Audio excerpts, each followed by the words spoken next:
మామూలుగా కామెడీ చూడరా అంటే నాలో ఒక విజయ్ సేతుపతిని చూసేసి అదే పాత్ర ఇస్తాను. ఆ పాత్రకి నేను అది ఆ పాత్రకు నువ్వు న్యాయం చేస్తుంటే నేను న్యాయం చేసే సినిమా నేను అంటే చివరికి నేను ప్లే చేయాల్సిన ఐ మీన్ నేను ప్లే చేయాల్సి వచ్చింది ఆ రోల్ ఈయనకి ఇచ్చా. ఐ జెన్యుయిన్లీ బిలీవ్ ఈ మంచి రేంజ్ ఉంది. ఆ క్యారెక్టర్లో మా ఇద్దరు ముగ్గురు ఫ్రెండ్స్కి చెప్పాను ఆ క్యారెక్టర్ నా చేయమని రావడం ఏంటంటే అందులో వాళ్ళు ఊహించుకున్నారు రావు రమేష్ గారు వచ్చేసి ల్యాప్టాప్ పడేస్తే సెక్యూరిటీ అంటే ఘోరంగా నవ్వేమంటారా, థ్యాంక్ యూ రా నువ్వు చేయనందుకు అన్నాడు జోక్గా.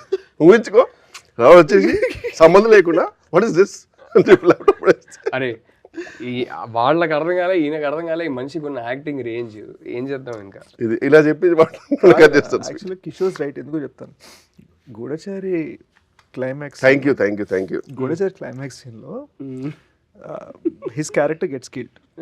సో ఎండ్లో తనే మూలం తెలిసిపోతుంది.